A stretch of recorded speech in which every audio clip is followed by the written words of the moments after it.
วิธีเติมเงินเข้าใน XR Trade มีอยู่2รูปแบบภายในและภายนอกมาเบิ่งคลิปนี้นำกันเลยทุกคนขอยได้รวบรวมมาเลยเนาะทั้ง2รูปแบบในคลิปเดียวจบเนาะคลิปนี้อาจจะยาวแน่แต่ว่ารายละเอียดครบถ้วนเนาะ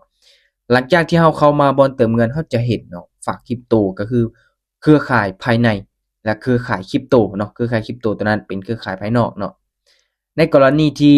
เราบ่ทันยืนยันตัวตนเนาะเราบ่สามารถที่จะเติมทอนภายนอกได้เนาะตัวนี้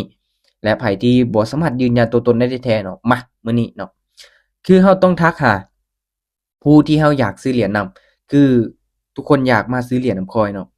ทุกคนก็ทักหาข้อยทักขอรายละเอียดในการซื้อเหรียญนำข้อยก่อนเนาะแต่ข้อยก็บ่ได้รับว่า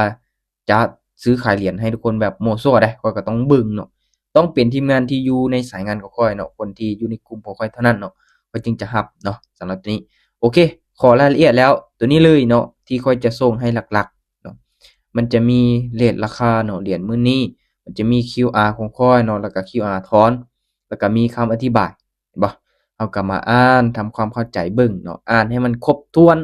เนาะย้ำว่าต้องอ่านให้ครบถ้วนเนาะหลายๆคนนี่มักง่ายเนาะบ่อ่านซ้ำเนาะ โอเคอ่านเนาะอ่านเพื่อเข้าใจรายละเอียดเนาะหลังจากที่เราอ่านแล้วนี่ตัวนี้สำคัญเนาะเนื่องจากว่าไผที่ซื้อขายหรือว่าเติมถอนนำข้อยไปเทื่อนำอิฐเนาะต้องได้ถ่ายรูปเอกสารอิหยังมายืนยันเนาะถ้าว่าไผบ่มีเนาะข้อยจะบ่รับในการทำธุรกรรมให้เนาะอันนี้เป็นการอำนวยความสะดวกเล็กๆน้อยๆให้กับทีมงานเนาะข้อยก็บ่ได้รับซื้อรับขายแบบเป็นทางการอิหยังเนาะเพียงแต่ทีมงานข้อยเนาะ บ่สะดวกเนาะในการซื้อขาย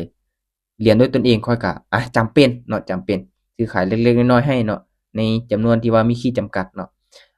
ตัวนี้เนาะยกตัวอย่างว่าเราถ่ายรูปเอกสารมาก็ประมาณนี้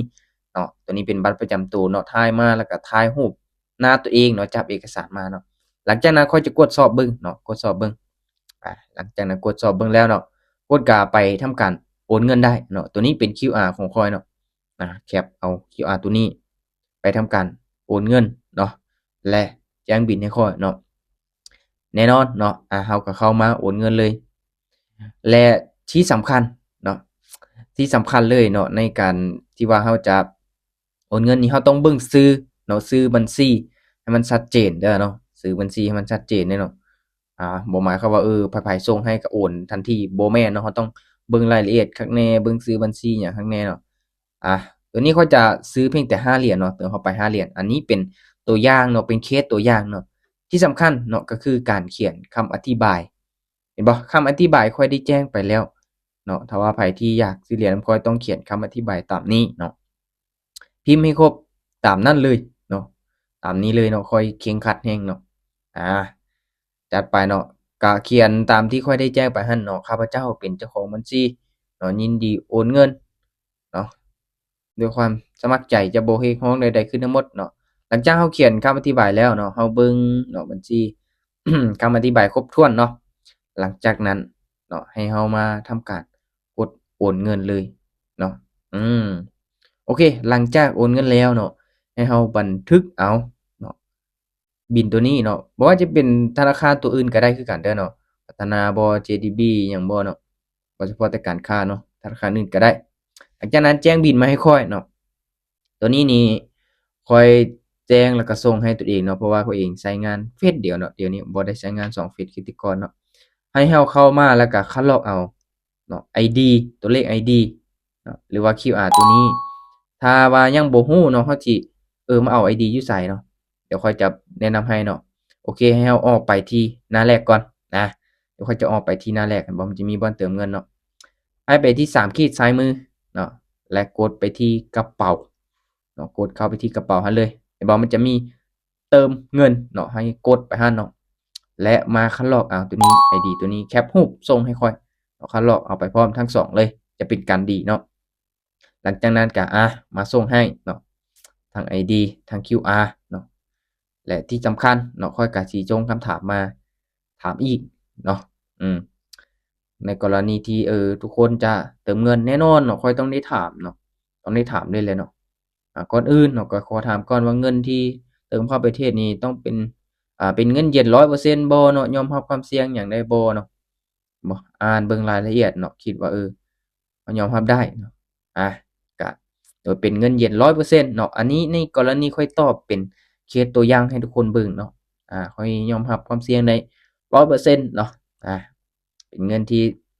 เสียแล้วจะบ่เดือดร้อนในการใช้ชีวิตเนาะหลังจากนั้นโอเคค่อยจะ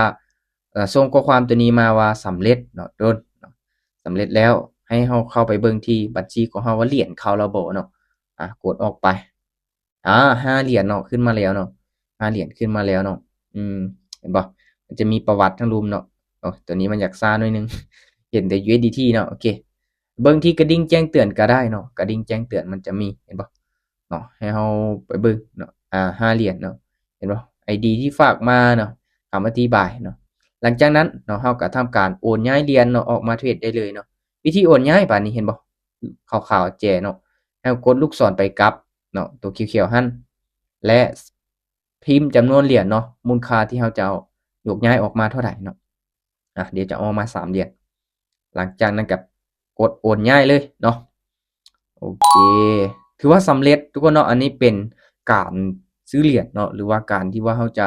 เพิ่มเงินเนาะเข้ามาเทรดเนาะในรูปแบบภายในเด้อตัวนี้ย้ำว่ารูปแบบภายในแบบ P2P เนาะแบบภายในบ่ยืนยันตัวตนก็สามารถถอนได้เนาะมาไปเบิ่งรูปแบบที่2นำกันเลยเนาะวิธีที่2การซื้อเหรียญด้วยตนเองเนาะในรูปแบบภายนอกย้ำเด้อทุกคนเด้อบัญชีของเราต้องเป็นบัญชีที่ยืนยันตัวตนเนาะเราต้องมีเอกสารไปยืนยันบัญชีของเราให้สำเร็จถ้าเราบ่ยืนยันเราบ่มีทางที่จะสามารถซื้อเหรียญได้เด้อเนาะได้ด้วยตนเองวิธีเข้ามาที่ Binance เนาะเข้ามาที่ Binance เนาะนี่เลยเนาะ Binance ก็ต้องได้สมัครเนาะค่อยก็มีคลิปสมัครเข้าไปที่ P2P เนาะ P2P เนาะข้อยก็ได้เฮ็ดหลายรอบแล้วเนาะแต่ว่ารอบนี้เอาแบบจำนวนน้อยเนาะเอาแบบจำนวนน้อยเอาเนาะเดี๋ยวมาเลือกร้านเนาะที่สำคัญมาเลือกร้านเบิ่งการซื้อขายว่าไผที่จำนวนหลายเนาะหลักพันขึ้นไปเนาะเราจั่งมีความเชื่อใจเบิ่งเรตราคาบ่เบิ่งเฉพาะแต่เรตราคาว่าถูกอย่างเดียวเราก็ต้องเบิ่งร้านเนาะที่มีธุรกรรมหลายๆเนาะส่วนหลายข้อยก็เคยซื้อนำหลายๆร้านแล้วเนาะเพราะว่าข้อยทำธุรกรรมเป็นประจำในการที่จะซื้อเหรียญแล้วก็ไปซื้อ BTC เนาะหรือว่าซื้อ Spot Bitcoin เก็บไว้เนาะเดี๋ยวข้อยจะซื้อร้านนี้เนาะธุรกรรม2,163เนาะเห็นบ่เอาเข้ามาเบิ่งได้เนาะการซื้อขาย30มื้อเนาะระยะเวลาหรือว่า engagement เนาะความคิดเห็นเป็นจั่งใดทางลบทางบวกเนาะเดี๋ยวเราจะมาทำการซื้อเนาะกดซื้อบอลเขียวๆนั่นแหละและตัวนี้เนาะให้เรามาใส่จำนวนเนาะขีดจำกัดของเขาเจ้าเนาะต่ำสุด3ล้านเนาะและสูงสุดประมาณ100ล้านเนาะที่เขาเจ้ารับเนาะโอเคข้อยจะมาซื้อประมาณ3ล้านเนาะวางคำสั่งวางคำสั่งเลยปึ๊บโอเคหลังจากนั้นไปที่สนทนาเนาะเอาไปที่สนทนาปึ๊บโอเคเห็นบ่แล้วก็ไปพิมพ์เนาะพิมพ์ข้อความหาเขาเจ้าก่อนว่าเขาเจ้าพร้อมบ่เนาะขอ QR แด่เนาะแต่เขาเจ้าก็จะเบิ่งได้เห็นบ่เนาะจะบ่รับบุคคลที่3เนาะเห็นบ่เนาะตัวนี้เลยโอเคเขาเจ้าว่าพร้อมเนาะหลังจากนั้นก็ให้เขาเจ้าส่ง QR มาปึ๊บหลังจากนั้นเราก็มาก็ลอกเอาเนาะแคปรูปเอา QR ตัวนี้ไปทำการโอนเงินเนาะไปทำการโอนเงินให้เขาเจ้าโอเคมาก็ตามจำนวนเนาะตามจำนวนเงินที่เราต้องการซื้อหั่นเนาะก็คือ3ล้านเนาะก็ใส่ไปเลยเนาะโอเค3ล้านเนาะและมาเขียนคำอธิบายคำอธิบายจะใส่เป็นค่าเครื่องซื่อๆก็ได้เนาะค่าเครื่องซื่อๆก็ได้สำหรับอยู่ใน Binance เนาะหลังจากนั้นกดโอนเงินเลยปึ๊บโอเคเราบันทึกเอาบิลตัวนี้เนาะและเข้าไปที่แอป Binance โอเคหลังจากนั้นเนาะให้เรามาแจ้งเขาเจ้าเนาะว่าเราโอนแล้วเห็นบ่ทางเทิงเนาะโอนแล้วกดปึ๊บอยู่หั่นโอเคมันได้แจ้งเตือนไปแล้วมาส่งบิลให้เขาเจ้าเนาะมาส่งบิลให้เขาเจ้าปึ๊บหลังจากนั้นก็รอท่าให้เขาเจ้าปล่อยเหรียญมาให้เราเนาะรอท่าให้เขาเจ้าปล่อยเหรียญมาให้เราเนาะเจ้าก็จะตรวจสอบเบิ่งเงินเข้าบ่เนาะบัญชีที่โอนมามันตรงกันบ่อยู่ใน Binance เนาะเจ้าก็กดเช็กมันละเอียดคือกันได้เนาะหลังจากนั้นก็รอท่าเวลานับถอยหลังเนาะแป๊บเดียวสำเร็จเนาะบ่ฮอด1นาทีเนาะเห็นบ่คนที่ว่าเคยซื้อเหรียญเนาะทำธุรกรรมนำกันมันจะง่ายมันจะไวเนาะก็มีความเชื่อมั่นเนาะ กวดเบิ่งทรัพย์สินเนาะกวดเบิ่งทรัพย์สินมันจะบ่เข้ามาเนาะอยู่ในภาพรวมหรือว่าสปอตเนาะมันอัปเดตใหม่ช่วงนี้เนาะให้เฮาเข้าไปที่สร้างรายได้เนาะเข้าไปบ่อนสร้างรายได้ก่อนเนาะเพราะว่าเหรียญมันจะ